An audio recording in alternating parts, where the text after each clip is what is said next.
ध्यान मुद्रा सी लगाए बैठे हैं, जो हाथ कर रहे हैं, ये सामगान के स्वर हैं। ये कोई धनुष जैसा वाद्य सा बजा रहा है, ये धूमिल सी जो स्थिति यहाँ प्रकट हो रही है, उसका यही तात्पर्य है कि हम हमारे भारतीय संगीत की व्यापकता को सूचित करें। और एक और है 2498 से 2345 बीसी, मतलब बिफोर क्राइस्ट, मतलब ईसा पूर्व। ये भी ओल्ड किंगडम में है और ये व्यक्ति की हाथ की पूरी कीरोनोमी दिख रही है। देखिए ये जो भैया है बैठा हुआ, इसकी देखिए पूरी कीरोनोमी, इसका हाथ दिख रहा है पूरा।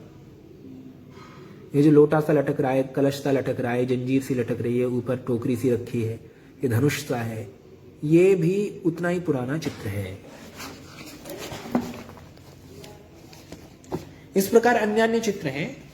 एक है 2345 ईसा पूर्व से 2181 ईसा पूर्व का, ये तो ओल्ड किंगडम के प्रतीक थे।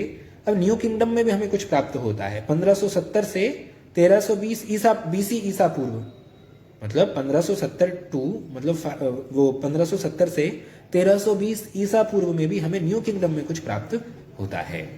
तो इस प्रकार हमें ऐसे बहुत सारे विषय प्राप्त होते हैं जो कीरोनोमी की पाश्चात्य जगत में स्थिति है, इस बात को सूचित करते हैं।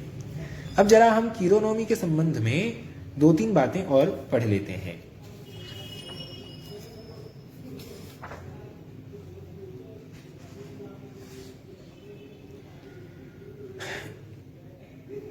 एक द सैक्रेड ब्रिज नाम का ग्रंथ है, एक ग्रंथ है द सैक्रेड ब्रिज। इसके जो लेखक है उनका नाम है एरिक वर्नर। एरिक वर्नर व्यक्ति का नाम है, विद्वान का नाम है, ये बाहर के विद्वान है। इन्होंने अपने इस ग्रंथ के 107 इस पृष्ठ पे लिखा है कि it is called cheironomy and has played an important role in the development of musical notation. देखिए ये बात मैं नहीं कह रहा हूं, ये बात हमारे भारत के भी विद्वान नहीं कह रहे हैं। अगर भारत के विद्वान कहते इस बात को तो कोई आरोप लगाता कि भारतीयों ने तो अपना फैशन बना रखा है कि सब कुछ अपनी मूल संस्कृति से जोड़ते हैं। हमें ये आरोप भी नहीं सहना पड़ रहा, हमारे को बाहर का ही व्यक्ति ये कह के दे रहा है। एरिक वर्नर नाम है इस व्यक्ति का और इसने द सैक्रेड ब्रिज नाम की पुस्तक के 107वें पृष्ठ पर लिखा है कि इट इज कॉल्ड कीरोनोमी, यह कीरोनोमी कही जाती है, एंड और has played an important role in the development of musical notation.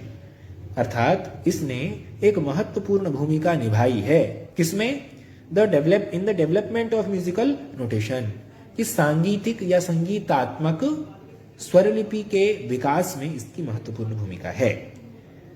फिर उन्होंने एक बात और बोली कि द इजिप्टियंस प्रैक्टिस्ड इट, कि जो इजिप्ट के लोग थे उन्होंने इसका अभ्यास किया, और कहा as we learn from numerous bas reliefs upon which musicians are seen performing the hand movements. इन्होंने कहा कि जिस प्रकार म्यूजिशियन प्रयोग करते हैं उस प्रकार हम भी अपने हैंड मूवमेंट्स अर्थात हस्तकों का प्रयोग करते हैं। So typical of cheironomy more over the for singing is a hand, अर्थात ये जो कीरोनोमी है ये क्लिष्ट है और इसका तात्पर्य है हाथ से गाना। तो कुल मिलाकर इस पूरे के पूरे वाक्यांश का यह तात्पर्य हुआ कि कीरोनोमी जिसे हम गात्रवीणा कहते हैं, वह गात्रवीणा पाश्चात्य जगत में पाश्चात्य स्वरलिपि का आधार बनी, ऐसा ये पाश्चात्य विद्वानों ने खूब कहा है। इस द सेक्रेड ब्रिज में 107वें पृष्ठ पर कहा है। इसके अलावा ऐसे अन्य भी विषय हैं जिनकी जब हम विदेशी धार्मिक संगीत पर या प्राचीन विदेशी संगीत पर सामगान का प्रभाव, इस विषय पर चर्चा करेंगे, खुलकर चर्चा करेंगे, तो ये बात और अधिक रूप में सामने आएगी। फिलहाल ये जो कीरोनोमी है, कीरोनोमी जो गात्रवीणा है हमारी, वो क्या है, उसका क्या प्रयोग है और उसका क्या असर है, इस पर हमने चर्चा की। ये जो गात्रवीणा है, इस गात्रवीणा के संबंध में कुछ बातें और बतानी आवश्यक है कि अगर आप आर्चिक संहिता की बात करें तो आर्चिक संहिता में गात्रवीणा बहुत थोड़ी है। थोड़ी मतलब गात्रवीणा में अधिक प्रयोग नहीं होगा। गात्रवीणा आर्चिक संहिता में 1, 2, 3 बस, इस उंगली में तो ये स्थिति है, और ऊ आएगा तो ये बनेगा, 3 का आएगा तो ये जाएगा। इस हाथ में केवल र की स्थिति है, और वो भी एक ही र होगा, इकट्ठे 2 3 4 5 र हो ही नहीं सकते। अब मैं एक मंत्र आपको इसका सुनाता हूं, और ये मंत्र जो है थोड़ा सा ये मेरे लिए असुविधा है कि मैं आपको ये हाथ दिखा ही दूं, तो मैं इसको ऐसे करूंगा, ठीक है। मुझे नारद जी और हमारी पूरी परंपरा क्षमा करे ऐसे हाथ रखने के लिए, पर मैं आपको बस बताने के लिए ऐसे कर रहा हूं। ओम गणनाथ सरस्वती रवि शुक्र बृहस्पति पंचैतान् संस्मरेन् नित्यं वेदवाणीं प्रवर्तयेत्।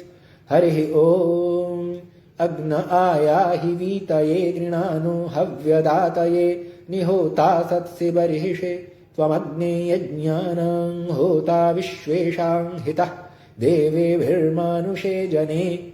ऐसा। तो ये जो भी मैंने मंत्र बोले हैं वो आर्चिक संहिता के मंत्र हैं, ठीक है। अगर हम सामगान की चर्चा करें तो सामगान का एक अलग ही वो है, गात्र वीणा का प्रयोग। उसमें जैसे आर्चिक संहिता तो जल्दी हो जाती है, कोई ऐसी बात नहीं, पर सामगान में आप इतनी जल्दी नहीं कर सकते। उसका एक पूरा तरीका है, उसका एक पूरा क्रम है, और वो तरीका क्या है वो भी इसी में चलेगा, पर वहां 4 5 के भी स्वर होते हैं, तो उसको भी मैं प्रस्तुत करता हूं।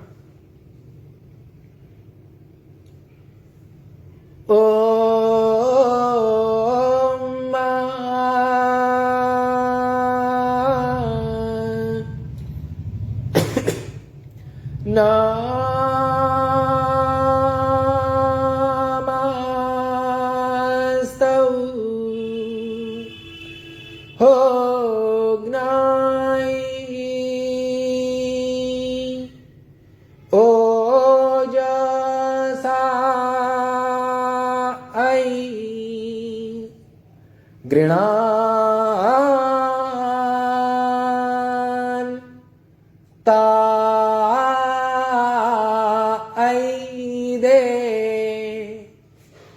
वाक्रिष्टायाः अमायेह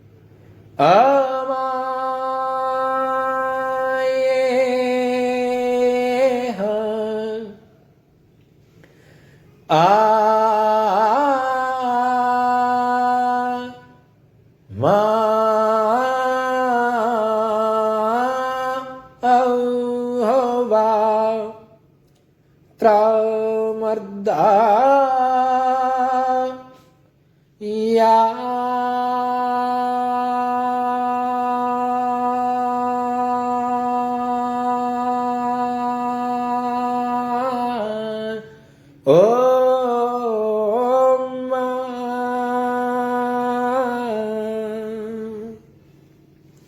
इस प्रकार ये जो मैंने मंत्र आपके सामने प्रस्तुत किया, ये मंत्र सामगान है, और ये रुद्र भगवान की स्तुति में अग्नि देवता को संबोधित है।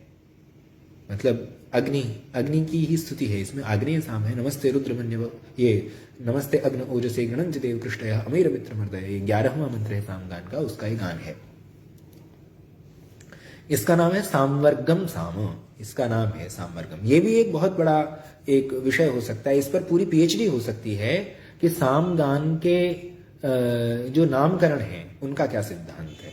इस पर पूरी पीएचडी हो सकती है, इतना बड़ा काम है ये। अगर कोई व्यक्ति इस पे शोध करना चाहे तो ये भी एक बहुत बड़ा शोध का विषय बनेगा कि सामगान कितने, तो 8000 के आसपास गान है, उनसे अधिक ही हैं। तो 8000 गानों के नाम क्यों हैं? किसी का नाम गौतमम है, किसी का नाम वासिष्ठम, किसी का नाम रथंतर है, किसी का नाम बृहत है, किसी का नाम जो है सामवर्ग है, किसी का नाम व्रत है, किसी का नाम सेतुशाम है। तो इतने सारे नाम हैं सामों के, उनके वो नाम क्यों हैं, उसके सकारण उस पर अगर विमर्श किया जाए तो इस पर बहुत बड़ा शोध हो सकता है। ये अपने आप में बड़ा महत्वपूर्ण विषय है। तो ये जो मैंने आपके सामने सामगान प्रस्तुत किया, इसमें गात्र वीणा थी। न या म स्तव, स्तव ये आ गया, न म स्तव, और हो गनाई ओजसा ऐ गृणान्ता ऐ दे, ऐसा।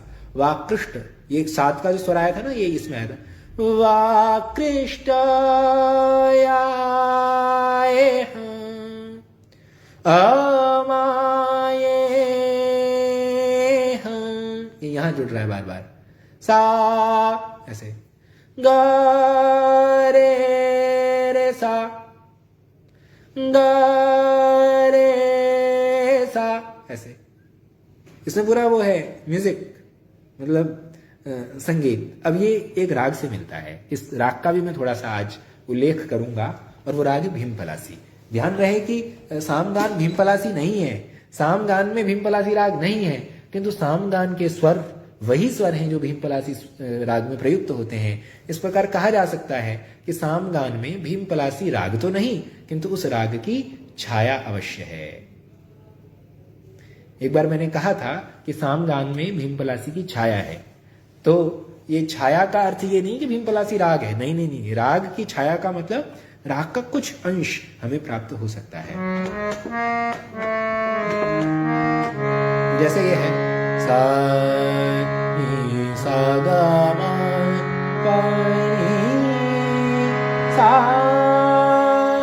सा नी धा पा मा पा गा मा पा मा गा रे सा नी सा गा रे सा नी सा मा मा पा गा मा पा मा गा रे सा नी धा पा मा गा रे सा गा मा पा रे सा सा सा गा सा गा मा पा मा पा गा गा मा पा गा रे सा रे सा। ये कौन सा राग है? ये भीमपलासी राग है। आ बा मा गा मा पा नी धा पा पा मा गा मा पा नी धा पा मा गा रे धा नी धा, आ पा मा गा मा पा नी सा नी धा पा मा गा रे धा, आ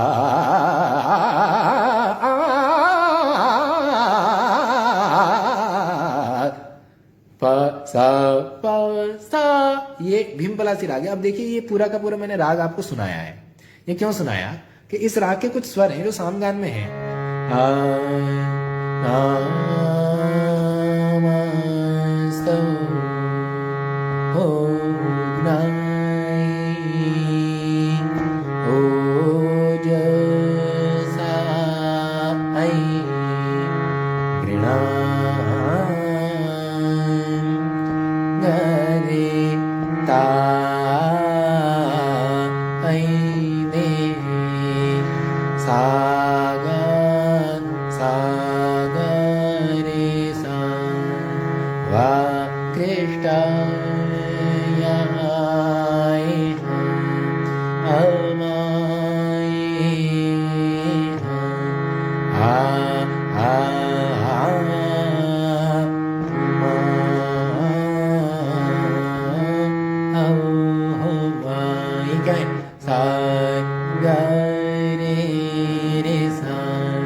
सामगान जा रहा है पूरा।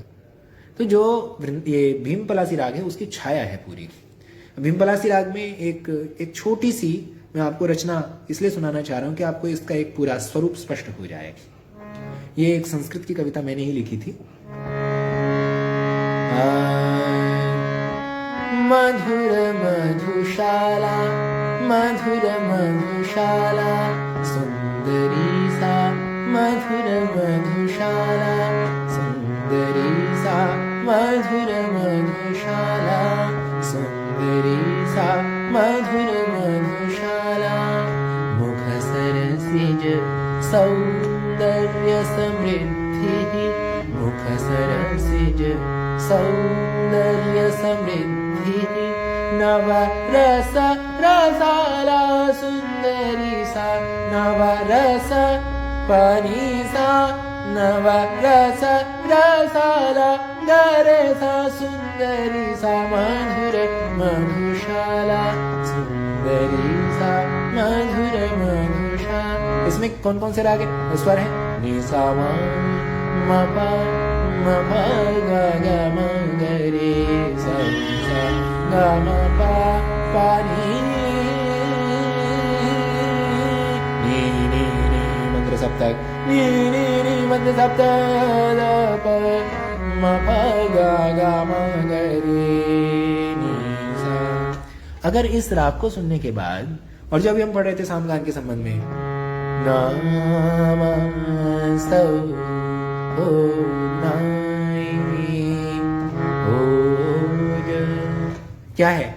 एक ही तो बात है, एक एक स्वर है, वैसा ही स्वर है। ये अलग बात है कि प नहीं लग रहा, ये अलग बात है कि नी नहीं जा रहा, ये अलग बात है कि संपूर्ण भीमपलासी नहीं है किंतु आंशिक भीमपलासी है। तो इस आंशिक भीमपलासी राग की छाया, मतलब कंप्लीट भीमपलासी राग की छाया, इसीलिए आंशिक भीमपलासी हमें वर्तमान सामगान में प्राप्त होता है, विशेष रूप से गुर्जर पद्धति में। तो ये बात इस राग के गायन के माध्यम से स्पष्ट की। मैंने जो राग का गायन किया, अलग से बंदिश गाया संस्कृत में ही यद्यपि, तो वो अति आवश्यक थी, इसीलिए मैंने वो प्रस्तुत किया। इसलिए क्योंकि इस राग का चलन एक बार स्पष्ट हो जाए। इसके देखिए सरगम कितनी सुंदर होती है। नि सा ग ग रे रे सा सा रे सा म ग रे, नि सा ग ग रे रे सा सा नि सा म ग रे, नि सा ग ग रे रे सा सा। अब जैसे आपको कोई भजन आदि गाना हो, कुछ ऐसा करना हो, तालियां बजवानी हो, श्रोताओं को मंत्रमुग्ध करना हो, तो उसका तरीका है नि सा ग ग रे रे सा सा नि सा म ग रे, नि सा ग ग रे रे सा सा। तो इसमें इस पूरे राग में इतनी अनंत संभावनाएं हैं। तो ये इसीलिए इतना मीठा लगता है सामगान गुर्जर शैली का। ये उस गायन में, सामगान में भीमपलासी राग की अच्छी खासी छाया है। इस प्रकार गात्रवीणा का ये विषय प्रस्तुत हुआ। अब मैं गात्रवीणा से ही संबंधित दो अत्यंत महत्वपूर्ण बातें यहां प्रस्तुत करूंगा। और वो क्या क्या बातें हैं कि जब भी हम चर्चा करते हैं वाद्य संगीत की, तो नारद जी ने तो साफ कह दिया कि भाई द्वे वीणे वेदितव्ये, गारवी गात्रवीणा च द्वे वीणे वेदितव्ये। दो प्रकार की वीणा जाननी चाहिए, एक तो गात्रवीणा और एक दारवी वीणा। अभी दारवी वीणा जो है, इसका भी सामगान के साथ वादन होता था। तो जो आधुनिक जो सामवेद के विद्वान हैं, जो हमारे गुरुजनों में ही हैं, और वो इस बात को कहते कि नहीं, ये ऐसा नगमा है कि हर साज पर गाया नहीं जाता, उनका ऐसा मानना है। तो ठीक है, मतलब परंपरा में कुछ वर्षों से ये बात चल गई होगी, किंतु एक बहुत बढ़िया प्रमाण में आपके सामने लेकर उपस्थित हूं कि लाट्यायन श्रौत सूत्र एक ग्रंथ है। उस लाट्यायन श्रौत सूत्र में 4-2-6 में एक विवरण है, और 4-2-4 में और 4-2-5 में, ठीक है, ये बहुत साफ साफ लिखा हुआ है कि अलाबु वीणा और शील वीणा, ये दो प्रकार की वीणाएं थी प्राचीन समय में। एक का नाम था अलाबु और दूसरी का नाम था शील। तो कहा अलाबु वीणा और शील वीणा को अभिमंत्रित करके उनके स्वर में सामगान गाना चाहिए। ये तीन में अलाबु वीणापि शील वीणेव प्रतिमंत्र ये तालाबु वीणेपि शीली च यम मंत्र मधिजगमतस तेन इदम उपगायतान ते साम मह ययुष्यत। लाट्यायन श्रौत सूत्र 4-2-4 उसका प्रमाण है ये। तो इससे ये सिद्ध होता है कि प्राचीन काल में सामगान के साथ वादन होता था, बाकायदा वादन होता था। 2016 में मुझे संगीत नाटक अकादमी की ओर से एक अवसर मिला था सामगान प्रस्तुत करने का। तो उन्होंने कहा कि आप सामगान कैसे करेंगे, तो मैंने उनको कहा कि लाट्यायन श्रौत सूत्र के अनुसार वीणा के साथ सामगान किया जाना चाहिए। तो उन्होंने बोला कि आप वीणा वाले को व्यवस्थित करें। तो वीणा बजाने वाले लोगों को सामगान तो आता नहीं, तो उनके साथ एक दिल्ली में बहुत अच्छी वीणा वादिका हैं। पूरी दिल्ली में 2 ही वीणा बजाने वाले हैं, जिनमें एक ही हैं, महिला हैं जो प्रायः वीणा वादन करती हैं। तो उनका नाम है श्यामला। तो श्यामला जी से मैंने बात की, तो उन्होंने कहा कि ठीक है, मैं वीणा बजाऊंगी। तो मैं उनके यहाँ गया और उनको सामगान सुनाए। सामगान सुनाने के बाद उनको सामगान के स्वर बताए गए, उन्होंने फिर वो वीणा पे निकालने शुरू किए, और फिर बहुत सुंदर प्रस्तुति संगीत नाटक अकादमी में हुई थी। 3 बार वो प्रस्तुति हुई है और वीणा के साथ हुई है। पर वो वीणा बजाने वाली जो माता जी हैं, उनकी फीस बहुत है, 8,000 रुपये लेती हैं वो। तो ये दुर्भाग्य है हमारे यहाँ, मतलब जो जो संगीत के हैं उनको पता है कि कितने पैसे लगते हैं इन सब चीज़ों में, कि सामान्य तौर पर सामगान करने में, जैसे मैं सामगान करूंगा तो मैं तो ऐसे कर दूंगा सामगान, पर वीणा अगर बजवाई जाए तो वीणा बजाने वाली जो भी माता जी 20 मिनट के 8,000 रुपये लेती हैं। तो क्योंकि संगीत नाटक अकादमी के पास पैसे थे, उन्होंने दे दिए, तो वो वीणा बज गई। और जैसे सामान्य लोग गवाते हैं तो बिना वीणा के ही गवाते हैं, क्योंकि उनके पास उतना अर्थ प्रबंध नहीं होता। इसी प्रकार एक और भी है, वो मैं सामगान का संगीत तत्व इस विषय पर बाद में कहूंगा। बांसुरी भी सामगान के साथ बजाई जाती है, तो ये प्रयोग हमने भी किया था। बांसुरी भी उस सामगान के साथ बजाई गई थी। तो बांसुरी और वीणा, इन दोनों का एक मंजुल समन्वय बनाया था, और उसका एक सुंदर ये प्रयोग बनाया था कि सबसे पहले विनियोग पाठ होगा। विनियोग वैसे शब्द का प्रयोग बहुत ठीक नहीं है, पर हमने ऐसे यदृच्छा से कर दिया कि ये जो अमुक गान है, इस गान के अमुक ऋषि हैं, इस गान का अमुक छंद है, ये गान जो है इस देवता का है ना, ये औडव गीत है या षाडव गीत है या संपूर्ण गीत है, उस गान का पूरा परिचय दिया। उसके बाद फिर उस गान को प्रस्तुत किया। तो जब उस गान को प्रस्तुत करने लगे तो बांसुरी पहले आलाप लेती है। बांसुरी जो भी आलाप ले सकती है भीम पलासी में या सामगान के ही स्वरों में जो हमारी परंपरा में है, वो आलाप लेकर तुरंत सा पर छोड़ती है, और उस सा से ओम मिलता है। हम ओम उठाते हैं, ओम से उठाएंगे, उसके बाद सामगान गाएंगे पूरा। जब सामगान गा के हटेंगे, हम जब गाएंगे तो जो वीणा और ये जो बांसुरी है ये बजेंगी नहीं, इनको हम अपने आप को खराब नहीं करवाएंगे, वो बजेंगी नहीं, वो केवल सा और म देंगी, मतलब उनका वो तानपुरे वाला काम होगा। और उसके बाद जब हमारा सामगान कंप्लीट हो जाएगा, फिर वीणा वाली जो माता जी थी उन्होंने फिर वो वीणा उसी वाली धुन को रिपीट किया, रिवाइज किया, और वो खूब, उनको हमने खूब फैलने का मौका दिया कि आपको जहाँ घूमना है घूम के आइए। घूम के आने का मतलब आपको जिस स्वर पे जाना है आप उस स्वर पे जाइए, सामगान का विसंवादी स्वर ना हो, वो उन सभी स्वरों पे गई जो सामवेद के संवादी स्वर थे, विसंवादी स्वरों पे भी नहीं गई। और उसके बाद उन्होंने लगभग 30 सेकेंड 40 सेकेंड के बाद हमें लाके सा दे दिया, फिर विनियोग शुरू हुआ। तो बहुत सुंदर वो प्रस्तुति हुई थी। तो इस प्रकार सामगान के साथ ये वीणा और वेणु का भी उल्लेख है।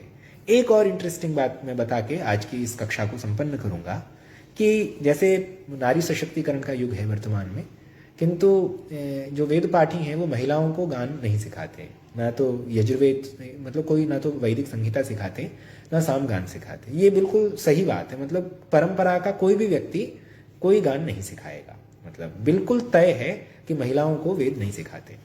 किंतु जो हमारे प्राचीन शास्त्र हैं, उन शास्त्रों से ऐसे संदर्भ प्राप्त होते हैं जिससे ये दृढ़ रूप में पता चलता है हमें कि प्राचीन समय में महिलाएं भी सामगान गाती थीं। उदाहरण के लिए बहुत ही सुंदर उदाहरण है एक, और वो तैत्तिरीय संहिता का उदाहरण है, और वो है पत्नय उपगायन्ति मिथुनत्वाय प्रजात्यै। तैत्तिरीय संहिता में उल्लेख है कि यजमान की जो पत्नियां हैं वे सामगान करती थीं, और एक महाव्रत नामक सोमयाग है, उसमें भद्र नामक साम गाया जाता था, और उस भद्र नामक साम की संगति यजमान की पत्नियां करती थीं। पत्नय विपश्चिते पवमानाय गायथ और पत्नय उपगायन्ति मिथुनत्वाय प्रजात्यै, ये हमें प्रमाण मिलते हैं। और इसके अलावा ये जो महिलाएं हैं, ये महिलाएं सामगान करने वाला जो गायक है आचार्य, उसके साथ जो वीणा बजाएंगी वो पुरुष नहीं बजाएगा, वो वीणा उसकी पत्नी बजाएगी। ये लाट्यायन श्रुत सूत्र ने लिखा है, पश्चिमेन उपगातीन द्वे द्वे एकैका पत्नी पत्नी कांडवीणाम पिच्छोराम च व्यत्यासम वादयेत, ऐसा लिखा है। तो इससे ये स्पष्ट होता है कि प्राचीन काल में अगर यजमान पत्नी सामगान गा रही है तो ऐसे कैसे गा देगी जब तक सीखेगी नहीं। सामगान आप किसी गायक से नहीं गवा सकते, जैसे सोनू निगम जी जैसे जो बड़े सम्राट गायक हैं वे सामगान नहीं गा सकते किसी भी आचार्य के पीछे, क्योंकि अगर वो कंठ स्वर लगा भी नहीं तो उनका वाक स्वर जो उच्चारण है वो ठीक नहीं होगा पहले बार, और गात्रीवीणा कैसे चलाएंगे वो। तो इसका तात्पर्य क्या होता है कि जो हमें संदर्भ प्राचीन मिलते हैं इनसे ये तय होता है, ये सिद्ध होता है कि प्राचीन काल में जिस प्रकार पुरुषों का सामगान में एक अधिकार था और वो गाते थे पुरुष, उस प्रकार महिलाएं भी यद्यपि अपने पुरुष की, अपने गुरु की छत्र छाया में गाती हों, किंतु यजमान पत्नी सामगान गाती है। तो जब यजमान पत्नी गा सकती है सामगान, तो आचार्य पत्नी नहीं गाएगी पुरोहित की पत्नी। इसका मतलब प्राचीन समय में ये वेद पाठ के शिक्षण की परंपरा महिलाओं के लिए थी। मैं अपने जो भी हमारे गुरुजन हैं जो सामगान के संबंध में ऐसा कहते हैं कि नहीं हम महिलाओं को नहीं सिखाते हैं, तो मैं उन गुरुजनों से क्षमापूर्वक ये निवेदन कर रहा हूं कि अगर हम प्राचीन अपने संदर्भ शास्त्र पढ़ते हैं, शास्त्रों के संदर्भ पढ़ते हैं, तो हमें ये बात स्पष्ट मालूम पड़ती है। इसलिए हम अगर प्राचीन काल में जाएं और कुछ आधुनिकता को भी मान के चले, तो हमें ये एक नया उपक्रम प्रारंभ करना चाहिए कि जिसमें कि जो हमारी माताएं हैं, हमारी बहनें हैं, हमारी बेटियां हैं, वे सामगान सीखें। क्योंकि माता सरस्वती तो सब गाती हैं, वो तो वेद की माता हैं। तो वेद की माता महिला हो सकती हैं, तो वेद का उच्चारण करने वाली भी महिलाएं हो सकती हैं। तो ऐसा मेरा ये अपना भी मतलब विचार है कि इसमें मतलब महिला वर्ग का स्वागत होना चाहिए। अब समय पूरा हो रहा है। मैं आप सभी के प्रति अत्यंत आभार व्यक्त करते हुए और अपनी वाणी को विराम देता हूं। कल पुनः इसी समय 5:30 बजे उपस्थित होकर निश्चित विषय पर, शीर्षक पर विचार प्रस्तुत होगा। सभी को प्रणाम, नमस्कार, धन्यवाद।